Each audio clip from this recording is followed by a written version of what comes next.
Good morning. Welcome to the channel.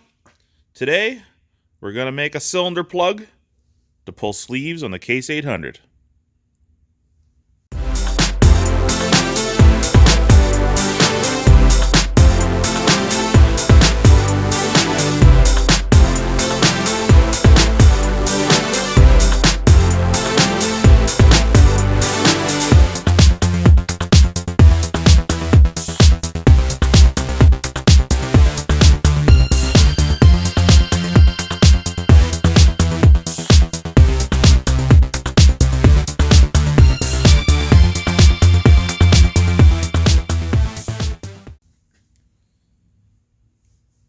One of my buddies at work, he was able to send off a little email to Case, and we got a good schematic of the cylinder sleeve, so I know exactly what my dimensions need to be. I will try to put the post in right here.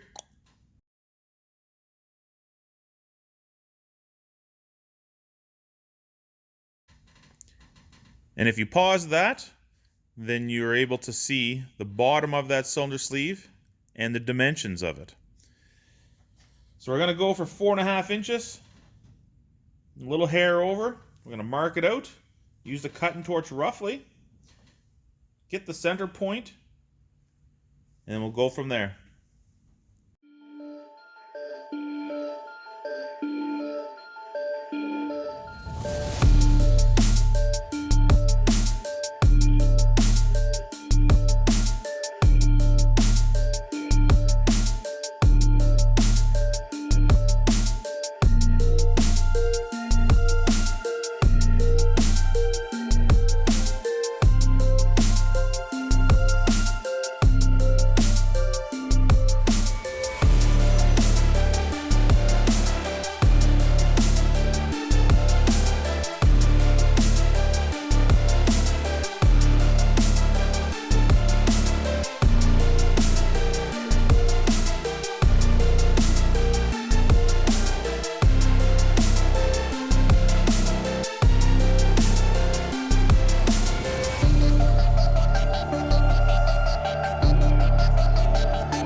So now that I did my rough cutout, I went around with a perfect circle, cut out of paper.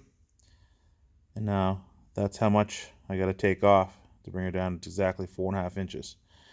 So now I'll use a torch, make the cutting flame a little narrower, a little tighter. Then I can come in and get closer to this edge and work my way the whole way around. And then we'll be down to grinding.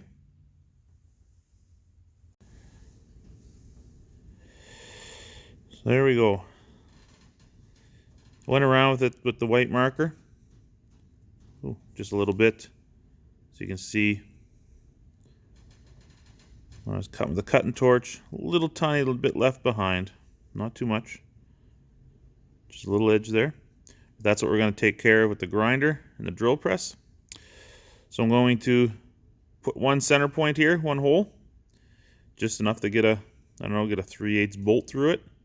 So a stud, that's going to hold it straight in our drill press. I can use a grinder to clean the edge, and then I can spin it using a marker, just dab in the edge. Try to get this thing as round as I can.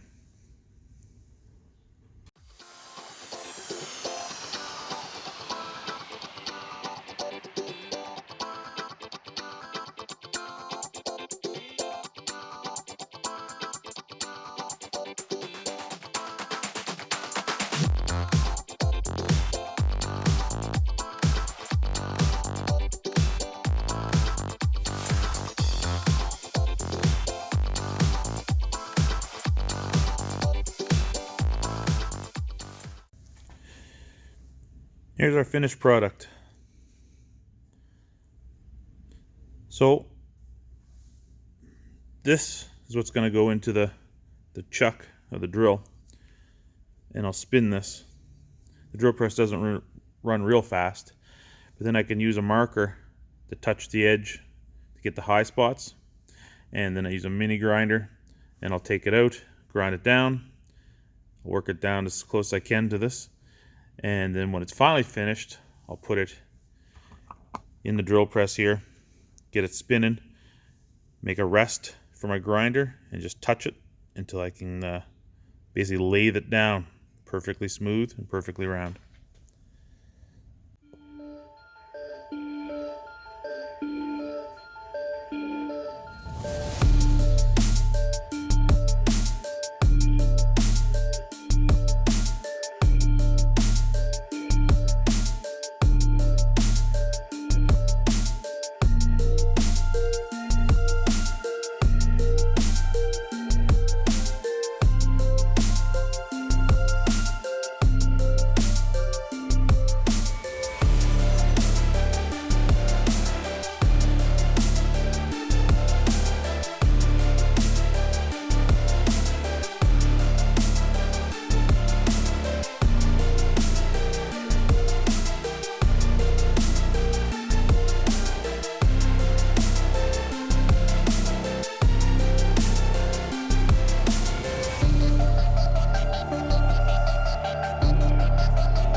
That turned out pretty darn good. A couple little low spots here that the ground is not touching, but that don't matter. There's a little bit of white right here, so my hole may not have been absolutely perfect, or could be off a little bit. But I did make this ring 4.5 inches in diameter. I could squeak by with 4 5/8, so this little bit extra is not a big deal. So now what I got to do is I do have to set up the vise here on the side of this drill press with my mini grinder, and I have to cut a lip only about 1 inch thick to make the inside diameter of this hole, which is the important one, 4 1/8 inches. So it's going to be a bit of a struggle, because not only do I have to make sure that that lip is perfect, but it also has to be perfectly flat. So when the puller is in the cylinder and pulling the sleeve, it's not on an angle or anything, or only on 2 little points. It has to push as flat as it can to pull that straight up. So I'm going to take this off. I'm going to double check the other side where I put the paint, make sure it all looks good, and we'll draw our new line. All right, so this piece of paper here, this circle, is 4 1/8 inches. This is the inside bore of that cylinder sleeve. So what I need to do, using the grinder, I gotta make up some kind of jig here. It's gonna come in from the edge and just cut 1/8 inch thick in as far as that piece of paper, the whole way around. Now I do have, of course I have the tractor here and the heads are off, so I can take the plug and I can put it in and check fitment. But being centered is the most critical part here, so that when this plug is going up through the engine block, it's not catching on the side anywhere.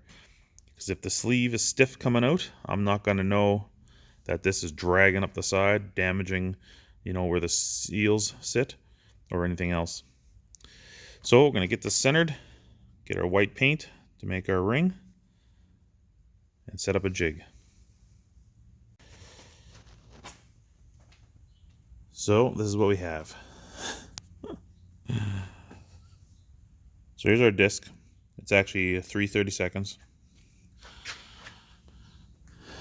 and it is perfectly level and square with our plug. Now I got it in this vise here. It's not clamped real tight. I just put these rags in here because the grinder is thicker through the middle, and I just snugged it. Mostly my hand holding down on it is going to be most of the pressure. And it's going to pivot on one corner so I can slowly rock this in. So with the drill press turning and the grinder going, we're slowly going to work our way across this until all the white paint is gone. I have a feeling this is going to go really good or really bad. So I'll have my regular safety gear on, muffs, eyeglasses, and respirator. But I think I'm going to put a welding shield on for this as well too, just in case that disc blows apart.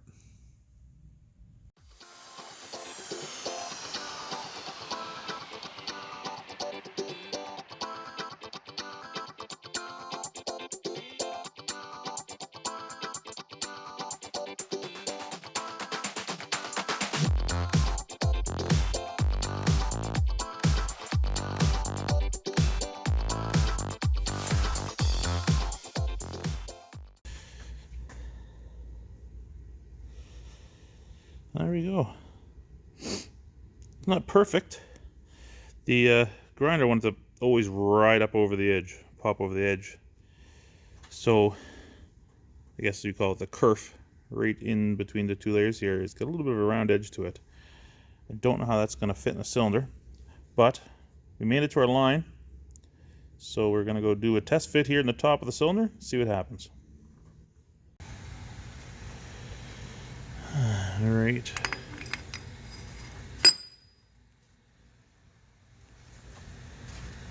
Ooh, that's a tight fit.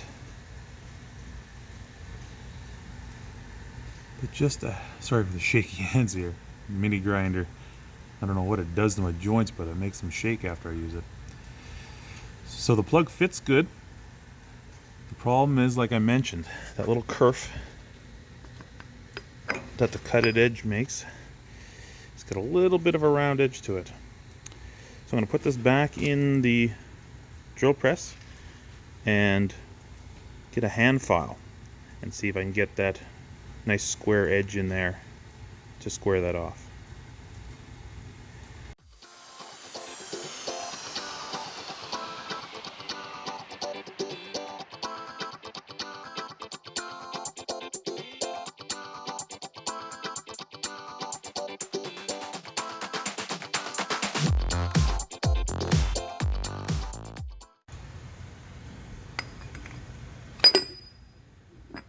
Oh, look at that. There we go. Beauty. No rocking. I like it. So get a close look here. It's a little bit hard to see, but this here, there's the raised edge of the fire ring of the cylinder that fits the gasket. Out here, that is the cylinder sleeve. Now there is a bit of a lip that this fits in, so probably somewhere halfway between this raised edge and that line you see there, that's the thickness of the sleeve. Now this, ooh, it's hot. See where this fits down in? perfect. It's just to the edge of that raised edge. This should pull through the block, no problem. So now I'm going to take this, I'm going to take it to the wire wheel and really smooth out that edge right nice. And then I don't have the puller here, so I'm going to have to go grab the puller. Just make sure what size hole I need to put in the center. Before we get to pulling the pan, going back to last week's video, where I spent like 2 hours trying to get 2 tie rods out, one popping out, this one not coming out at all. Thinking that I might have to cut it off, decided to look at it at a different perspective. The clamp that was here, I loosened the clamp off, this rod turned by hand. That easy. Literally just nothing to it. Right off the end of the tie rod. Now I can slide this out from the other side because the other one is already off. We now have access to our pan.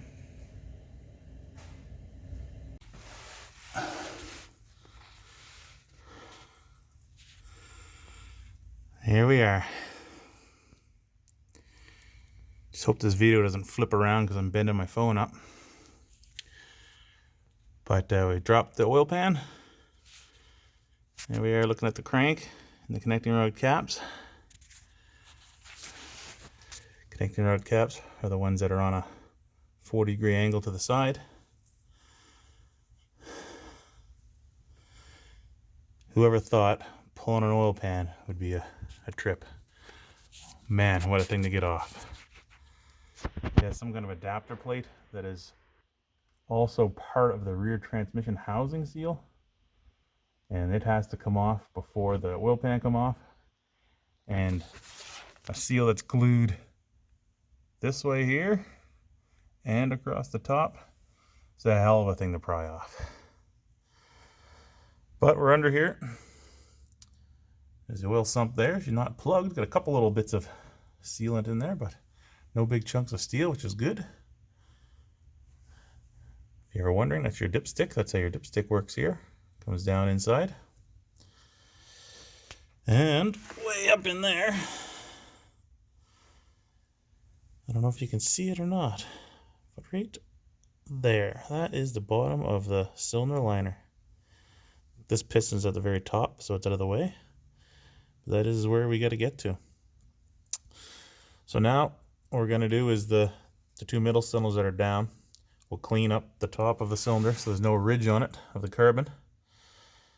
And then we'll rotate the engine over. So number 1 cylinder and number 4 cylinder are at the bottom as well. Then we'll clean that ring off.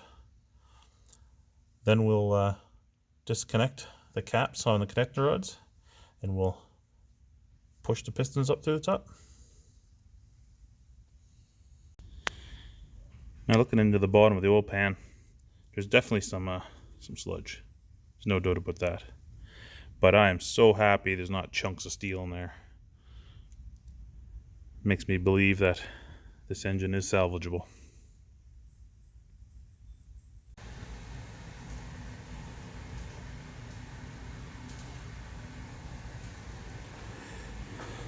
There we go. That is a beast of a piston compared to what I'm used to working with small cars. That's a hell of a thing. But she's out. First one out. Came out no problem at all. Good news is the rings are all, they move nice. They're all nice and free. So the channels inside the piston isn't gummed up or anything. So it was just all the compression going with the valves. I'm sure these are wore a bit, right? This tractor's not new by no means. It's like 60 years old. But at least there's nothing wrong up here. Cylinder looks good, no scores in the cylinder. A little bit of marks on the sleeve here. I think that's to be expected, but no gouges anywhere. The bearings are perfect. The crank, I guess the channel, I guess they call it, where this bearing runs on, not a mark on it. They're spotless. I can see up in there into the camshaft, and everything looks great. Now that I got piston out, before I move on to everything else, I'm going to try to pull that one sleeve. So first thing I'm going to do is I'm going to get my plug that I made to see if I can get it up in there from underneath, or do I have to cut the sides down and lower it down through the cylinder. Alright, back over to the welding bench. So the disc will not fit up past the crank and the side of the block. So I'm not pulling the crank on this tractor. I'm not splitting it.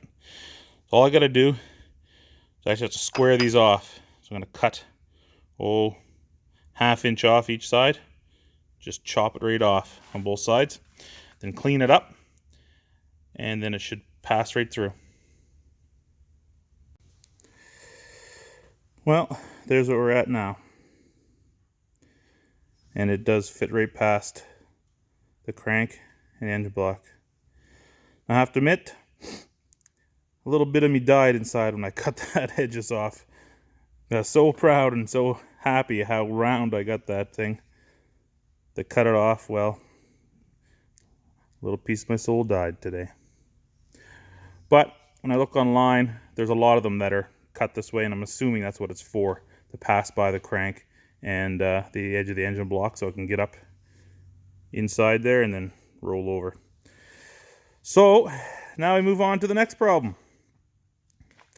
The actual puller that I was going to use is a 1-inch shaft that needs to go through the center of this. I do not have a 1-inch bit, and I'm not going to cut a hole with a torch 1 inch because I think it's going to look like crap. So we're going to try to make a puller as well. I'm going to search around here, see if I can find a nice chunk of ready rod and see what we can come up with. So we got, I managed to weld a nut on the end of my plate. It's a big piece of ready rod. It's 5/8 maybe. I don't think it's 3/4, but anyway. So the plug will go between the crank and the block onto the bottom of the cylinder. I'm going to run the rod down to the inside, hook onto it. This will be the nut that I tighten on the top to pull this all together. Now I just got to come up with some kind of plate or something to sit across the top of the cylinder studs so I can pull against it. Well, she ain't pretty. We're at the moment of truth. So I got this plate on these studs which I ran nuts down onto so I don't damage the tops of them even though they're rounded. Just wanted to make sure I didn't ding the threads or anything like that. Plus that made it so the plate's nice and flat. I got my plug down in there. Kind of hard to see, but it is in there and lined up. And I got this rod as close to center as I can. So now all we're gonna do is we're gonna crank on this nut. And any luck, these will just pop out smooth. I don't know how hard they are to come out, but I'm really hoping that they come out nicely.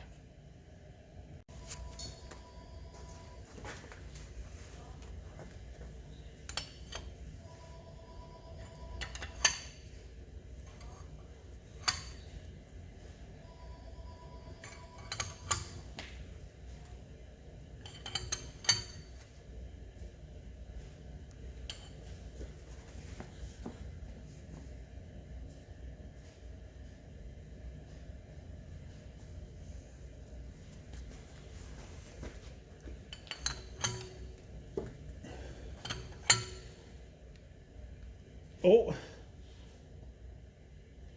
two things. One, the light just went out on my camera here because my battery's getting low. But I don't know if you could hear that, but this cylinder popped. Oh, and there it goes again. Oh man, that's not hard at all.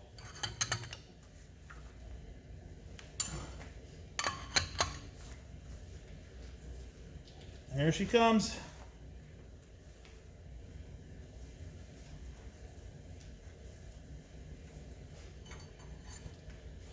Now, one thing I just forgot about, and I better get to it fast before I take this all the way out. I need to put a rag over top the crank just so I don't get any bits of crap and rust and dirt down in the journals. So I'll be right back. There we go.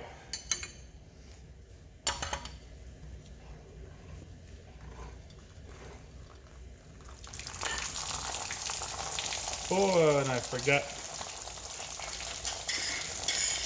about the rest of the water in the block.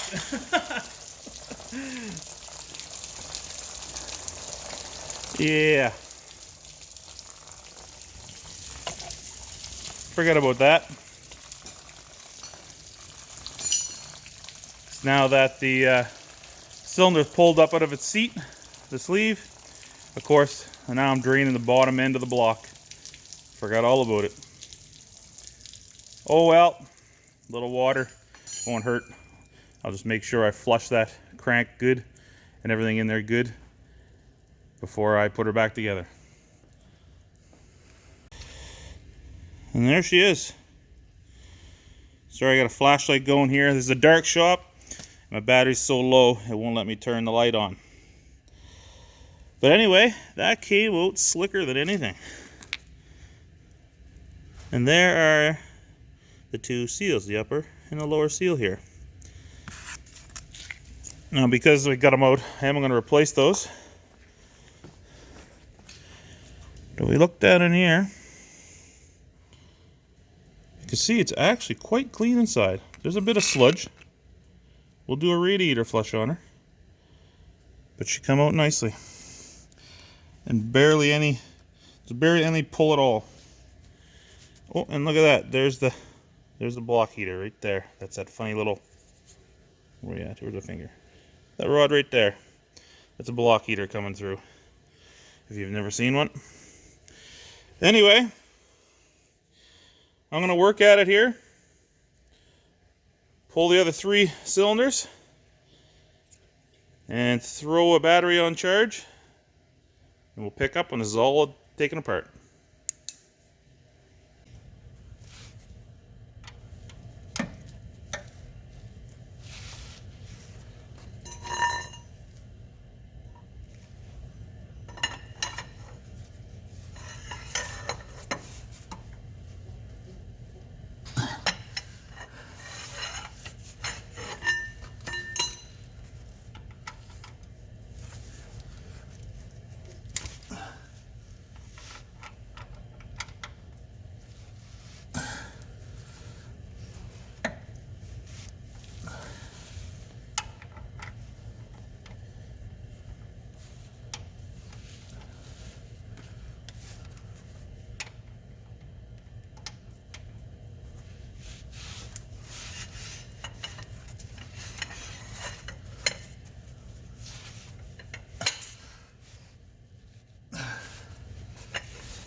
Oh yeah.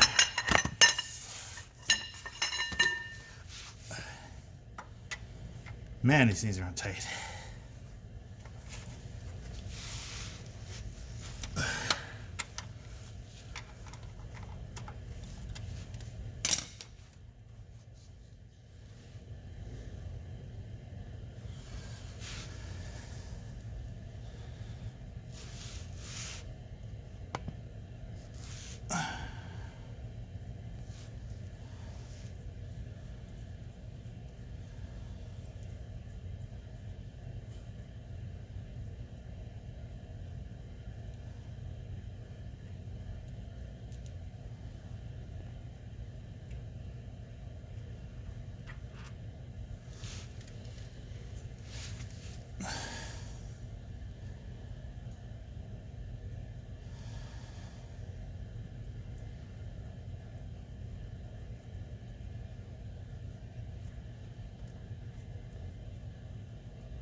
The second part was the bearing that caught it.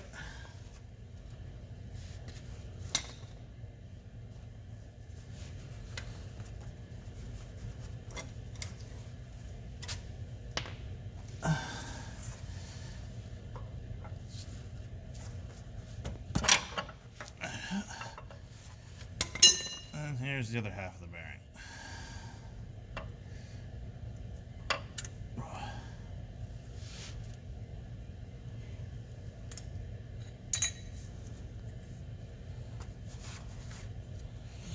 Now, we just push the piston at the top.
Mission complete. That wasn't too bad at all. So everything is apart as far as it's coming. Everything left now is just cleaning, double checking things. I'll be pulling the bearings out of all these, flushing them out, washing them out, making sure there's no bits of dirt in there, make sure there's no scores or anything in them. Then I gotta remove all the rings and the pistons, clean all the grooves. Cylinders, same thing, wash them down, pull all the O-rings, clean all the grooves. And then now that I know there's no other issues in here, I have to order some rings, set of rings this week, and a set of cylinder liner seals. Then the rest is gonna be just cleaning.